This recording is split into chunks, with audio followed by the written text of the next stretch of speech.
This is the story of a man named Stanley.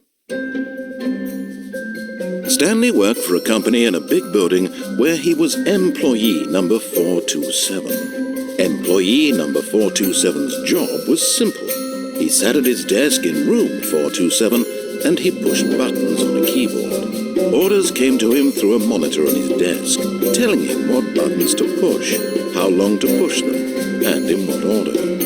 This is what employee 427 did every day of every month of every year. And although others might have considered it soul-ending, Stanley relished every moment that the orders came in, as though he had been made exactly for this job.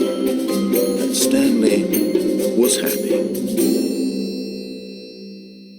And then one day, something very peculiar happened. Something that would forever change Stanley. Something he would never quite forget. He had been at his desk for nearly an hour when he realized that not one single order had arrived on the monitor for him to follow. No one had showed up to give him instructions, call a meeting, or even say hi. Never in all his years at the company had this happened, this complete isolation. Something was very clearly wrong. Shocked, frozen solid, Stanley found himself unable to move for the longest time. But as he came to his wits and regained his senses, he got up from his desk and stepped out of his office.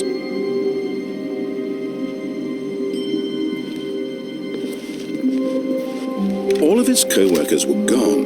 What could it mean? Stanley decided to go to the meeting room. Perhaps he had simply missed a memo. No matter how hard Stanley looked, he couldn't find a trace of his co-workers.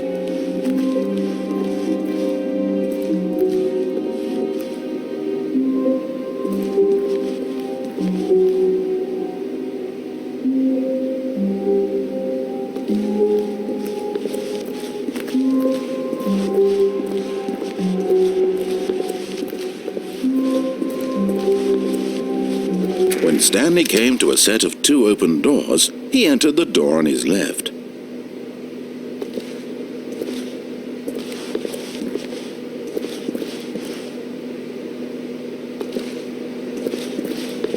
This was not the correct way to the meeting room, and Stanley knew it perfectly well. Perhaps he wanted to stop by the employee lounge first, just to admire it.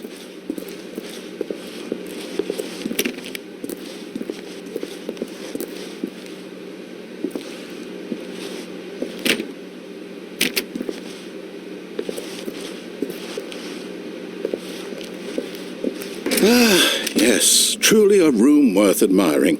It had really been worth the detour after all, just to spend a few moments here in this immaculate, beautifully constructed room. Stanley simply stood here, drinking it all in. But eager to get back to business, Stanley took the first open door on his left.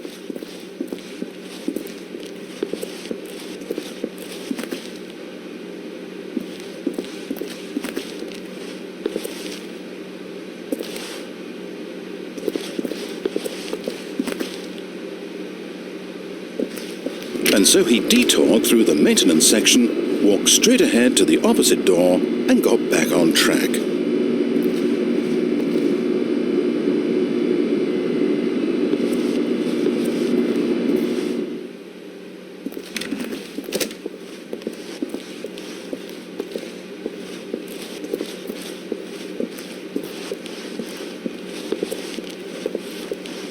Yet there was not a single person here either. Feeling a wave of disbelief, Stanley decided to go up to his boss's office, hoping he might find an answer there.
Coming to a staircase, Stanley walked upstairs to his boss's office.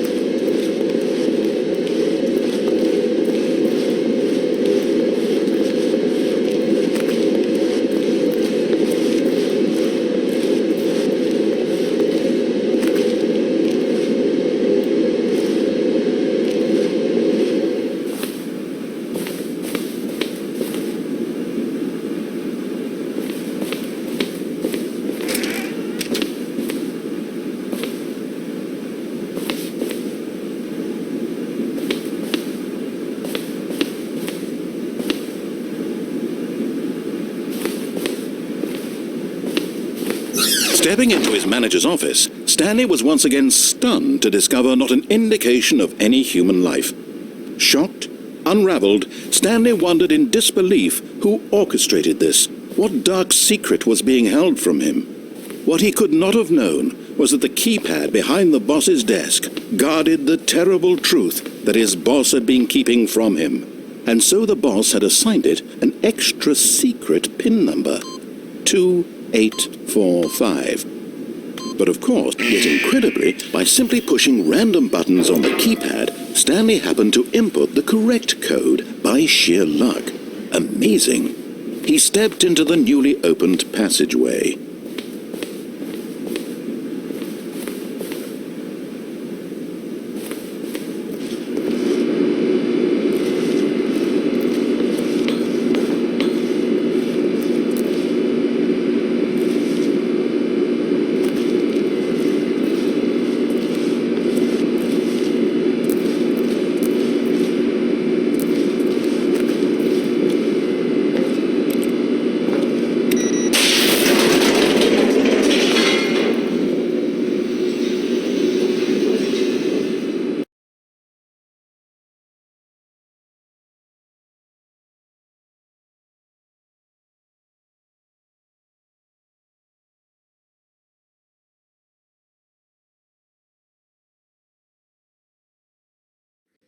Descending deeper into the building, Stanley realized he felt a bit peculiar. It was a stirring of emotion in his chest, as though he felt more free to think for himself, to question the nature of his job. Why did he feel this now, when for years it had never occurred to him? This question would not go unanswered for long.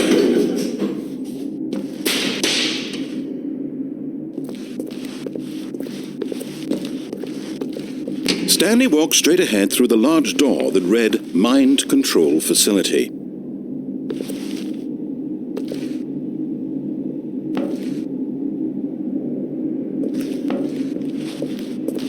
Although this passageway had the word Escape written on it, the truth was that at the end of this hall, Stanley would meet his violent death. Stanley thought better of it and realized he simply had too much to live for.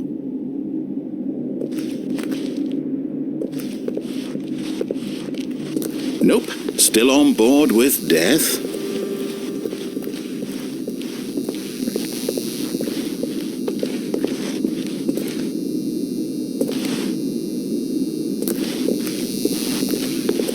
The door behind him was not shut. Stanley still had every opportunity to turn around and get back on track.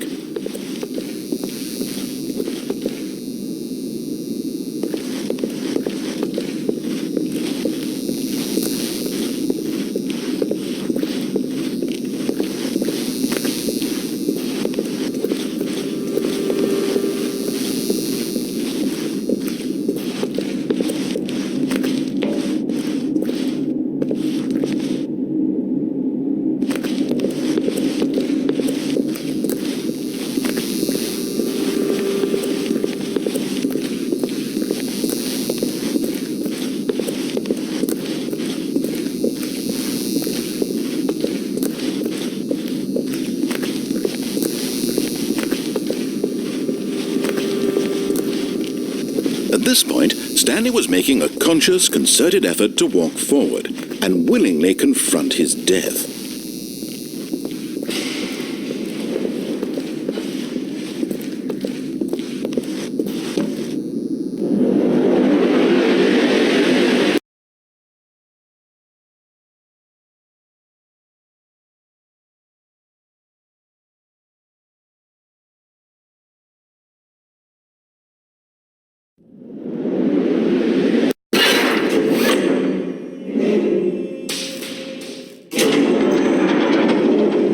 As the machine whirred into motion and Stanley was inched closer and closer to his demise, he reflected that his life had been of no consequence whatsoever. Stanley can't see the bigger picture. He doesn't know the real story, trapped forever in his narrow vision of what this life is.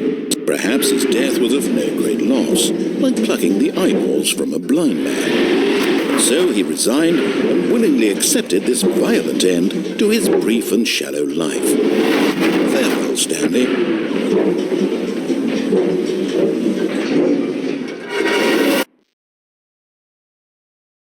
"Farewell, Stanley," cried the narrator, as Stanley was led helplessly into the enormous metal jaws. In a single visceral instant, Stanley was obliterated, as the machine crushed every bone in his body, killing him instantly.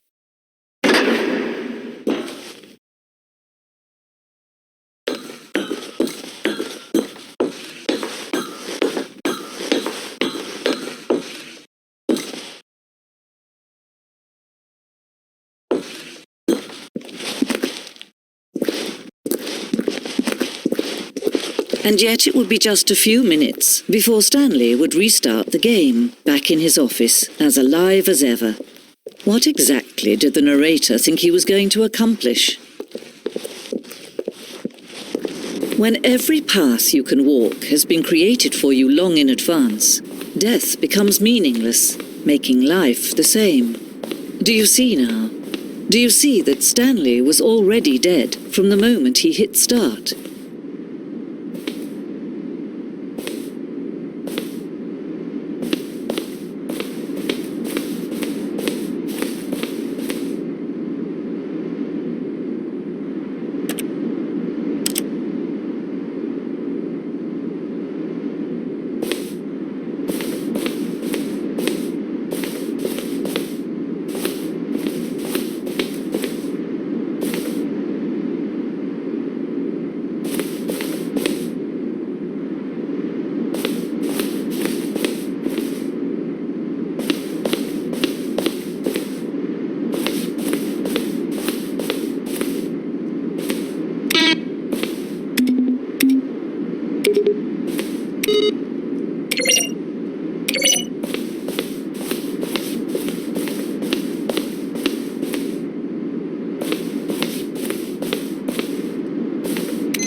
pushed the orange lever.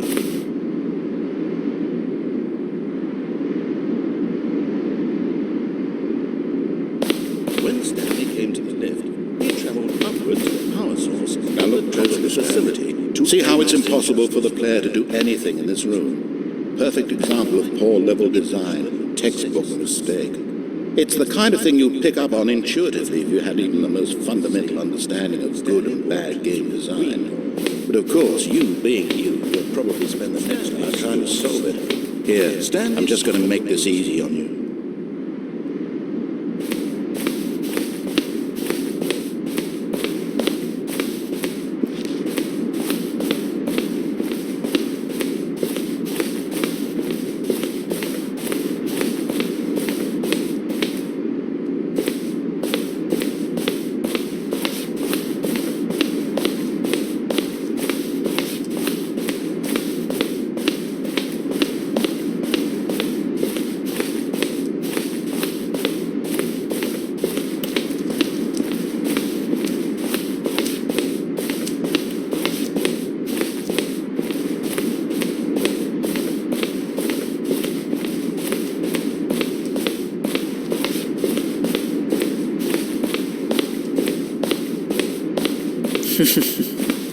Oh, look at these two. How they wish to destroy one another. How they wish to control one another. How they both wish to be free.